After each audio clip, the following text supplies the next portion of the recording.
Baiklah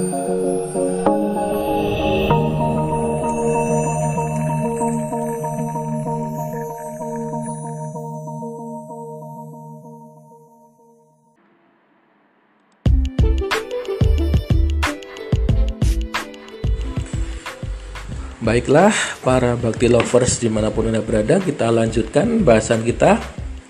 Jadi setelah mengidentifikasi segmen pasar yang potensial dan melakukan pemilihan targeting satu atau beberapa segmentasi tadi untuk dijadikan pasar sasaran, maka kegiatan berikutnya adalah pemasar harus menentukan posisi yang ingin diwujudkan atau positioning. Jadi pada intinya positioning adalah pemosisian kita, pemosisian citra merek ataupun brand ataupun produk ataupun perusahaan ataupun orang di benak konsumen, dalam pikiran konsumen. Kita patut menyadari bahwa konsumen setiap saat dihadapkan pada banyak informasi yang masuk di kepala konsumen tentang pilihan merek, tentang banyak produk, perusahaan, ataupun layanan dari banyak pesaing-pesaing kita yang masuk ke dalam pikiran dari konsumen atau pasar. Padahal tidak semua konsumen berkesempatan untuk mengevaluasi ulang produk setiap akan memutuskan pembeli. Jadi tidak semua konsumen mempunyai kesempatan untuk mengevaluasi produk saat akan membeli barang. Oleh karena itu, maka di dalam benak konsumen untuk setiap produk atau merek akan dikelompokkan dalam sejumlah kategori agar konsumen dapat lebih mudah dalam mengambil keputusan saat akan melakukan pembelian. Nah, positioning ini merupakan strategi untuk merebut posisi yang tepat di benak konsumen. Dimulai dari posisi produk, positioning merek, perusahaan, layanan, sehingga kegiatan yang dilakukan dalam positioning berupa bagaimana kita membangun kepercayaan atau trust dan juga kompetensi di benak pikiran pelanggan dibandingkan dengan pesaing. Kemudian kegiatan yang berikutnya adalah aktivitas mendesain citra dan juga memposisikan diri kita di benak konsumen dibandingkan pesaing. Jadi kita mendesain citra. Kemudian yang ketiga, bagaimana mendefinisikan identitas dan kepribadian perusahaan untuk ditanamkan atau masuk dan menguasai benak pelanggan dibandingkan dengan pesaing. Jadi kita juga mendefinisikan identitas dari perusahaan kita di persepsinya pelanggan itu seperti apa gitu.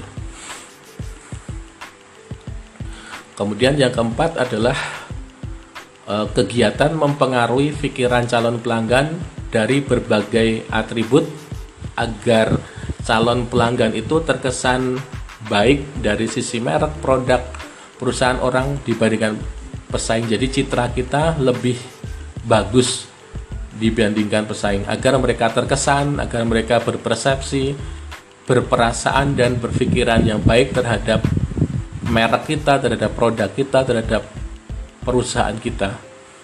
Yang kelima adalah tindakan yang dilakukan perusahaan berupa merancang produk agar tercipta suatu kesan, persepsi, pikiran yang baik di benak konsumen. Ya, jadi itulah antara lain positioning. Jadi itu tadi dengan mempergunakan bauran pemasaran, misalnya dalam promosi, dalam periklanan pun kita juga mencoba untuk mempositioningkan perusahaan kita di konsumen. Misalnya kalau Coca-Cola itu kan kalau di iklannya kan biasanya iklan yang seger-seger, iklan yang awalnya jenuh, awalnya lesu, awalnya keadaannya buram gitu, kemudian di iklannya tersebut setelah minum Coca-Cola jadi segar, jadi fresh lagi, jadi ceria lagi. Jadi itulah positioning minuman dari Coca-Cola akan membawa kesegaran, akan memberikan gairah lagi untuk hidup, memberikan fresh, memberikan warna. Itulah dari iklan tersebut. Jadi bisa ada positioningnya di benak penonton, di benak konsumen. Mungkin contoh yang lain lagi untuk produk susu dan kau itu ya kan ada slogannya juga aku dan kau suka dan kau itu kan berarti dia menanamkan di benak konsumen bahwa susu dan kau itu adalah sahabat setia bagi keluarga-keluarga Indonesia dengan harga yang merakyat itu misalnya. Kemudian contoh yang lain lagi, dulu ada makanan ringan Leo gitu ya dengan slogannya lebih banyak lebih puas. Ini kan berarti dia memposisikan dirinya sebagai makanan ringan yang murah tapi isinya lebih banyak gitu di iklannya. Baik, jadi itulah teman-teman Baki Lovers. Jadi misalnya kalau kita resume antara segmenting, targeting, dan positioning, contohnya tadi itu di positioning Denko ya. Kemudian untuk segmentasi Denko kan hampir merata di seluruh wilayah Indonesia kalau dari segi geografis. Sedangkan kalau segmentasi berdasarkan usia, Denko lebih fokus untuk susu anak-anak dalam usia pertumbuhan ya. Jadi berdasarkan segmentasi berdasarkan usia.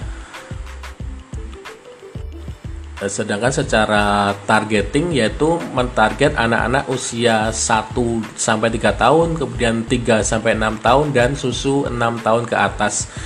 Ini jadi dia lebih fokus formula di susu itu tentang protein dan lain-lain itu untuk fokus untuk anak-anak. Jadi untuk produk anak-anak. Contoh lain misalnya produk Pizza Hut, secara segmentating Pizza Hut mempunyai banyak outlet yang tersebar di banyak provinsi di Indonesia. Secara demografis lebih dari 22 provinsi di Indonesia. Sedangkan berdasarkan usia, segmentasi Pizza Hut adalah pada golongan usia remaja hingga usia lanjut. Kemudian secara targeting juga Pizza Hut adalah untuk orang-orang yang berpendapatan menengah ke atas, yaitu kalangan berekonomi menengah dan ke atas. Dan secara positioning sudah dijelaskan tadi, Pizza Hut adalah pizza yang tempat berkumpul dan bersantai bersama keluarga, sahabat, dan kerja. Jadi Pizza Hut di benak para pasarnya, para konsumennya adalah tempat untuk berkumpul yang hangat bersama keluarga, bisa bersama rekan kerjanya pun juga bisa. Jadi mungkin ada banyak sekali kalau teman-teman Baki Lovers ingin mencoba menemukan targeting, segmenting, targeting, dan positioning dari banyak produk-produk terkenal. Baik, mungkin teman-teman itu dulu dari positioning. Kita lanjutkan lagi mengenai macam-macam positioning di perusahaan pasar. Jadi positioning bisa berarti di benak pelanggan, tapi juga bisa berarti macam-macam positioning di pasar. Dibedakan menjadi 4 ya macam-macam posisi di perusahaan di pasar. Ada yang paling dominan disebut atau di piramida paling atas adalah market leader atau pemimpin pasar, yaitu merupakan perusahaan yang memiliki pangsa pasar yang besar. Jadi ada lebih dari 40% pasar itu dikuasai oleh produk dari market leader ini. Market leader ini luas dan mendominasi. Kemudian yang kedua adalah market challengers atau penantang pasar. Yang ketiga adalah market follower atau pengikut pasar. Yang keempat adalah market nicher atau pasar ceruk. Jadi market leader ini adalah pemimpin incumbent gitu ya, pemimpin yang sedang berkuasa saat ini. Dia mempunyai resource yang banyak dan juga mempunyai modal yang kuat juga. Keuntungannya untuk menjadi market leader ini adalah bahwa market leader akan mempunyai saluran distribusi yang baik. Karena kadang ada distributor yang hanya mau mendistribusikan produk dari market leader. Kenapa? Karena produk dari market leader adalah produk yang laku di pasaran, sedangkan produk dari perusahaan-perusahaan lain yang bukan market leader kadang tidak laku gitu. Jadi distributor kadang hanya mau untuk menjualkan produk-produk dari market leader. Ya, jadi karena ada, kemudian yang kedua, pemasok juga. Kadang ada pemasok yang hanya mau bermitra dengan market leader saja. Karena market leader biasanya membeli dalam volume yang tinggi. Market leader biasanya membeli dalam volume yang tinggi atau jumlah yang banyak, sehingga pemasok akan dapat untung yang lebih banyak jika bermitra dengan market leader dibandingkan bermitra dengan perusahaan yang lain, perusahaan yang baru masuk yang lain. Kemudian kalau bagi market leader sendiri, pemasok juga akan menawarkan diskon biasanya agar bisa dapat bertahan kerjasamanya dengan market leader. Biasanya juga memberi diskon kepada market leader karena telah membeli dalam jumlah yang banyak. Jadi ini kan sama-sama menguntungkan bagi market leader juga bagi pemasok. Bagi market leader karena bisa mengurangi biaya produksi dia dari membeli bahan baku dari mitra. Kemudian keuntungan menjadi market leader yang lain adalah dapat dijadikan materi dalam promosi juga, karena dalam iklannya market leader bisa mengklaim bahwa klaim membuat konsumen menjadi lebih yakin dengan kualitas produk, karena mengklaim bahwa merupakan produk terbaik, ini merupakan produk susu terbaik. Ini kan jadi para pembeli itu yakin dengan kualitas produk dari market leader tersebut dibandingkan produk-produk yang lain.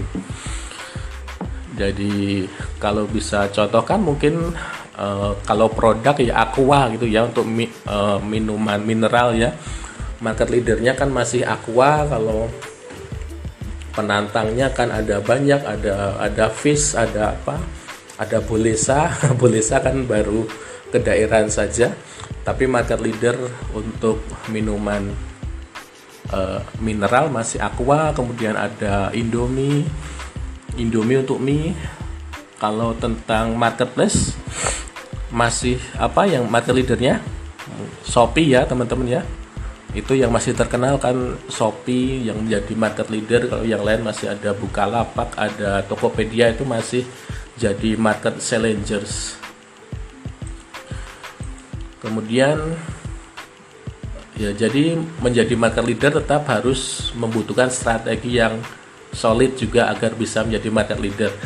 Antara lain adalah dengan menciptakan produk yang inovatif, yaitu produk yang menawarkan inovasi baru kepada konsumennya, baik dari segi jenisnya, proses produksinya, maupun inovasi strategi pemasarannya. Jadi meskipun sudah menjadi market leader bukan berarti akan selalu di atas terus, tapi tetap harus menjaga inovasi baru agar tetap terjaga menjadi market leader. Ya, seperti pepatah, roda itu berputar ya, kadang di atas tapi bisa juga langsung turun ke bawah. Kemudian strategi yang kedua adalah untuk menjadi solusi terbaik bagi konsumen. Jadi meskipun jadi market leader tetap harus cari tahu apa permasalahan konsumen, kemudian dikembangkan produknya dan tetap memenuhi kepuasan pelanggan. Jadi tetap menjadi solusi yang terbaik bagi konsumen. Yang ketiga, memperhatikan pemasaran produk, tetap menguasai pangsa pasar, usahakan produk-produk tersebut dapat dipasarkan bahkan mencapai ke daerah-daerah agar pangsa pasarnya lebih tetap kuat, tetap terjaga. Kemudian terus meningkatkan kualitas dan memberikan tambahan nilai produk agar konsumen tidak bosan. Jadi itulah tadi posisi sebagai market leader. Kemudian yang kedua adalah posisi sebagai market challengers atau penantang pasar. Ini merupakan perusahaan yang posisinya tergolong kuat di pasar, yaitu pangsa pasarnya lebih dari 30%, tetapi masih di bawah market leader atau tidak dominan. Penantang pasar ini menggunakan strategi agresif untuk mendapatkan atau memperluas pangsa pasar yang lebih besar. Bahkan perusahaan penantang ini sering menyerang secara langsung dengan market leader dengan mencari kelemahan-kelemahan dari market leader. Jadi saling beradu agar produknya mendapatkan pangsa pasar yang lebih bagus gitu ya. Jadi selalu ada adu antara market leader dengan market challenger. Kemudian ada strategi-strategi dari penantang pasar atau market challengers tadi. Ada secara frontal attack, ada flank attack, encirclement attack, bypass attack, dan guerrilla attack.